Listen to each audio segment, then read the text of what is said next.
အားလုံးပဲမင်္ဂလာပါဒီနေ့တင်ပြသွားမှာကတော့ Bluetooth box speaker ပြန်လည်ပြုပြင်တဲ့နည်းပဲဖြစ်ပါတယ်ဆက်လက်ရှုစားအားပေးကြပါဦး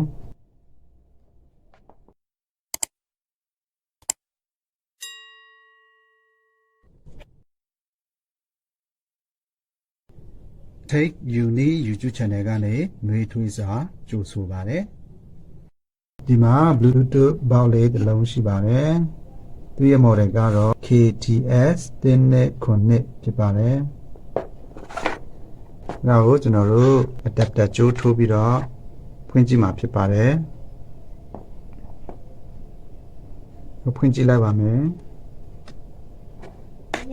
ဘာမှမလာပါဘူးဖွင့်ထားတယ်ဘာမှမလာဘူးခလုတ်တွေနှိပ်လို့လည်းဘာမှထူးခြားမလာပါဘူး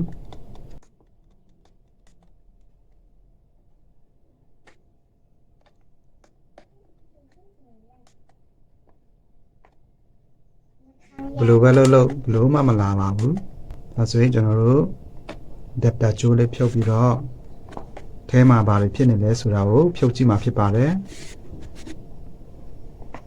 မှာစကူလေး6လုံးပါတာကိုတွေ့ရပါတယ်ဒါတွေအားလုံးကျွန်တော်ဖြုတ်လိုက်ပါမယ်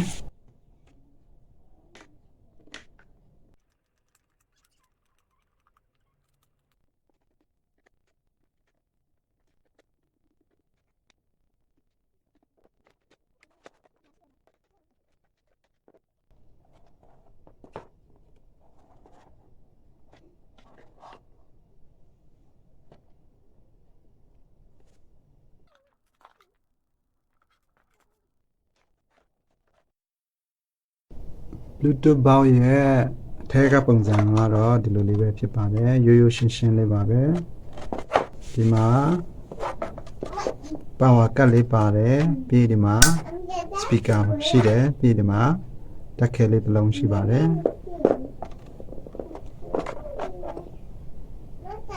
ဒီ speaker ကတော့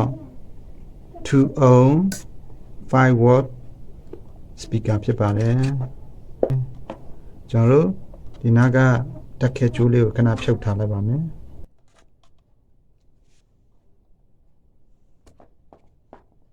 ပြီးကျွန်တော်တို့တက်ခဲအားရှိသေးလားဆိုတာကိုတိုင်းကြည့်မှာဖြစ်ပါတယ်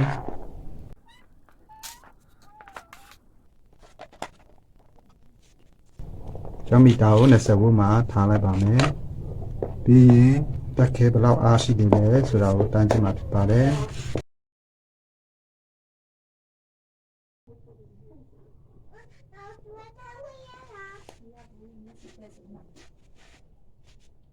3.61 volt ပြနေပါတယ်ဒါဆိုရင်ဒီတက်ခဲကတော့တော်လေးအားနေသွားပြီဖြစ်ပါတယ်ပြန်သုံးလို့ရမလားဆိုတာတော့မသိချဘူးဖြစ်ပါတယ်အားသွင်းကြည့်လို့အားဝင်နေဆိုရင်တော့ပြန်သုံးလို့ရနိုင်ပါတယ်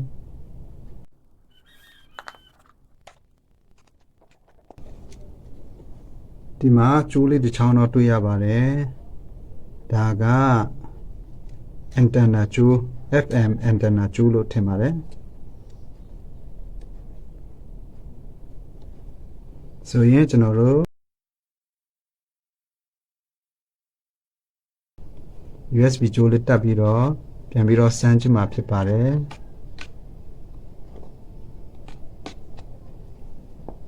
ပြီးတော့ခလုတ်ဖွင့်ကြည့်လိုက်ပါမယ်ဘာမှမလာပါဘူးခလုတ်လေးရှောင်းနှိပ်ကြည့်ပါမယ်ဘာမှမထူးခြားပါဘူးဒါဆိုရင် Bluetooth box ရဲ့ power cut ထဲကိုမီးဝင်လားဆိုတာကိုကျွန်တော်တို့မီတာလေးနဲ့တိုင်းကြည့်မှာဖြစ်ပါတယ်မီတာကို20 volt မှာထားလိုက်ပါမယ်မီးဒီထိရောက်လားဆိုတာကိုတိုင်းကြည့်မှာဖြစ်ပါတယ်မီးကဒီထိမရောက်ပါဘူး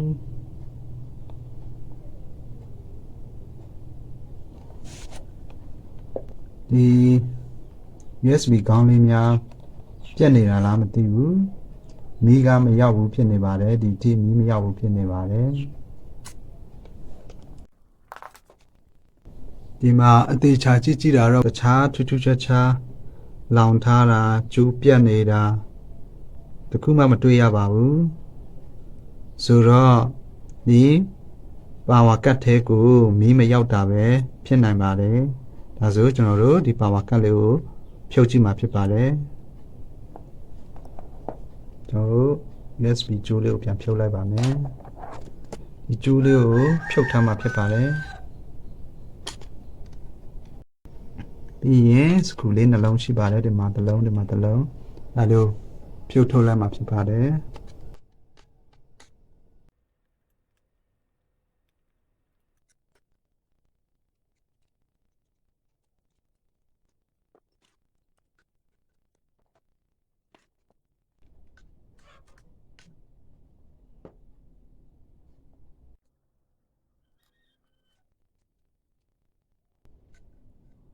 ဒီဖက်ချမ်းမှာလည်းလောင်ထားတဲ့ညာမျိုးမတွေ့ရပါဘူးခလုတ်ပဲမကောင်းတော့တာလား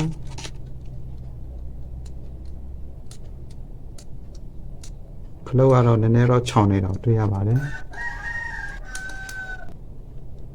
USB အထက်က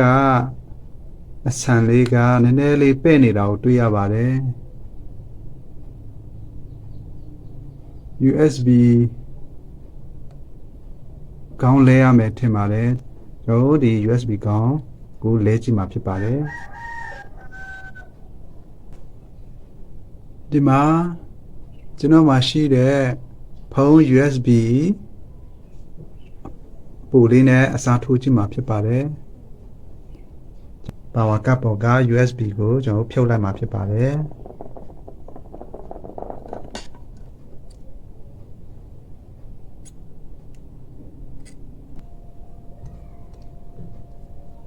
ကျွန်တော် USB ကောင်းဖြုတ်ပြီးတဲ့နေရာမှာကျွန်တော်တို့ဒီတင်တာလေးနဲ့နည်းနည်းဆေးကြည့်မှာဖြစ်ပါတယ်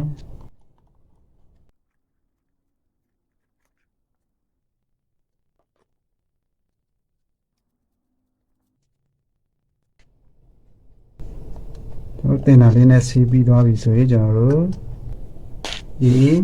USB ကောင်းအပိုလေးနဲ့ကျွန်တော်တက်ကြည့်မှာဖြစ်ပါတယ်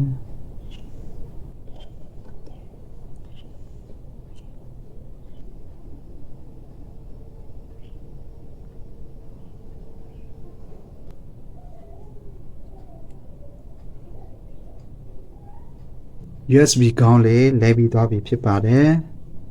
ဒါကဖုန်းရဲ့ USB ကောင်းဖြစ်တဲ့အတွက်ကြောင့်မလို့ကွက်တီတော့မကြပါဘူးအဲ့ဒါကိုကျွန်တော်တို့ဂျမ်ပါကျိုးလေးကြော်ပြီးတော့ဆက်ပေးလိုက်တာဖြစ်ပါတယ်ဒါကိုကျွန်တော်ပြန်ပြီးတော့တတ်ဆင်မှာဖြစ်ပါတယ်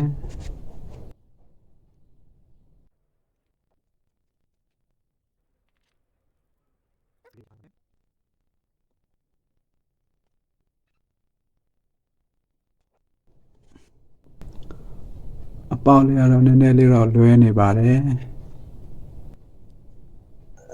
အဲ့ဒါကြောင့်မလို့ဒီဖုန်း USB အသွင်ပေါက်လေးကိုဖြုတ်ပြီးတော့ USB အသွင်ကျိုးနဲ့ဓာတ်ရိုက်ဆက်ပေးမှာဖြစ်ပါတယ်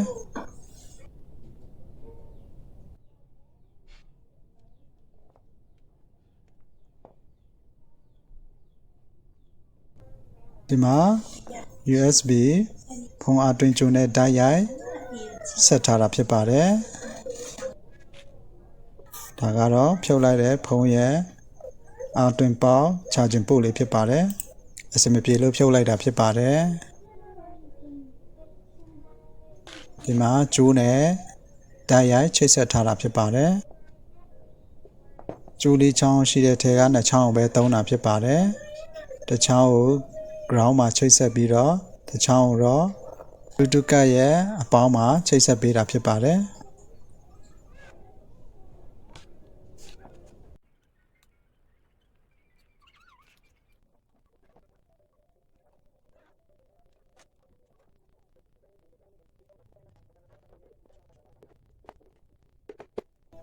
ပြီးရင်ဒီ Bluetooth box လေးကို screw လေးတွေပြန်တက်ပြီးတော့တက်ဆင်ပေးမှာဖြစ်ပါတယ်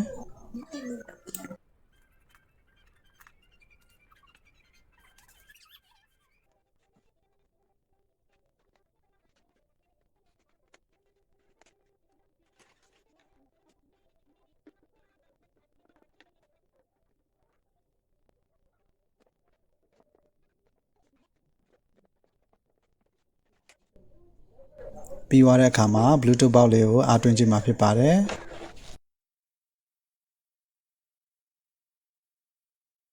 USB ကြိုးလေးထိုးလိုက်ပါပြီမီးလေးလင်းလာတာကိုတွေ့ရမှာဖြစ်ပါတယ်မီးအနီရောင်လေးလင်းနေတာဖြစ်ပါတယ်အားဝင်နေတာဖြစ်ပါတယ်ခုတော့အားလုံးအဆင်ပြေသွားပြီဖြစ်ပါတယ်